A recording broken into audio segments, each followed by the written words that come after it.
Torah says that Moshe saw the burning sneh, the Malach Balabas Eish, that's what the Torah calls it, the Malach Hashem Balabas Eish. And then Hashem started, when Hashem realized that he turned to see the fire, then he called and he said, Moshe, Moshe. It seems to be that there's 3 levels of this vision that Moshe Rabbeinu saw in the sneh. What did he see? At first, from far away, he saw there was a fire. Fire looks like a natural fire, but it was a strange fire because the bush wasn't burning. It doesn't make sense. So he came closer and he realized that the bush wasn't being consumed because there's a Malach Hashem there. It's not a regular fire. When he came closer, he saw the Malach Balabas Eish. And then once he was there and he was looking at the Malach in the Labaseish, and he realized that it wasn't a regular fire, it was some sort of spiritual fire. Then HaKadosh Baruch Hu called him and said, Moshe, Moshe, and he said, Hineni. That's what started the relationship between HaKadosh Baruch Hu and Moshe Rabbeinu. Says Rabbeinu Bechaya, very, very important lesson over here that the Torah is teaching us, and HaKadosh Baruch Hu is teaching Moshe Rabbeinu. Imagine, says Rabbeinu Bechaya, a person is locked up in a dark room, no windows, no light, no nothing, for days on end, and then all of a sudden it comes time for him to leave, to freedom. So what do? The guards open the door and throw him out onto the street. He can become blinded by the light. The person is not able to look right away in the blinding sunlight after being in a dark room for so many days. What do you have to do? You have to first open the door a little bit, let in a little bit of light, let the person get used to the light. And then when his eyes get used to the light, then open the door a little more. He can walk out into the hallway and he can start seeing things. He can start blinking and seeing things. And then after he's already used to his body, he's already used to his eyes, he's already used to that light, then he can go outside and see the sunlight. Same thing over here. HaKadosh Baruch Hu, if he would start speaking to Moshe Rabbeinu right away, Moshe, he would die from the shock of seeing HaKadosh Baruch Hu. He wouldn't be able to handle it. So first he saw a regular fire. Then the fire looked to him like a Malach Hashem. He realized that it was a spiritual fire.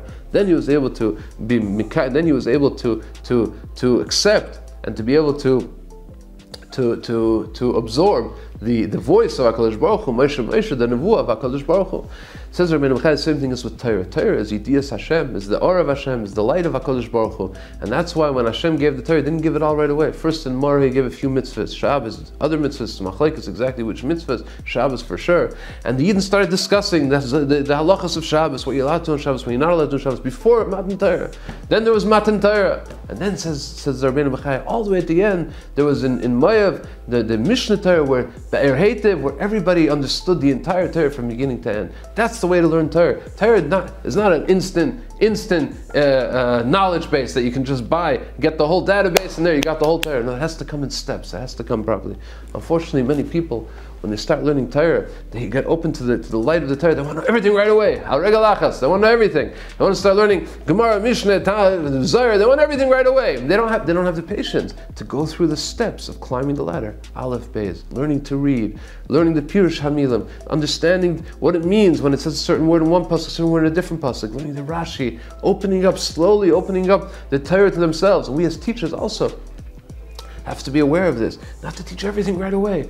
Bring a person slowly up the ladder, like Rabbeinu Bechai says. First Shabbos, and then the Aseret Hadibros, and then the Torah, and then the whole Torah, then Be'er Heitev, and then everything to be understood on the highest possible level. But when the people try to rush through it, we live in an instant generation.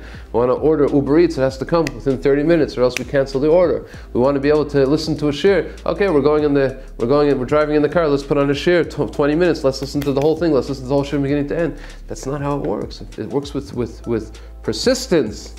And it works by being patient and patiently going through the steps of bringing a person up to the Yidiyas HaTorah, and in that way a person can properly understand and fathom the Or of HaKadosh Baruch Hu, just like the fire of HaKadosh Baruch Hu that Moshe Rabbeinu was zeichet to the nevuah of HaKadosh Baruch Hu, so too may we all be zeichet to the Yidiyas HaTorah, to all the levels of understanding the Torah, from the bottom level up to the very top. Good Shabbos.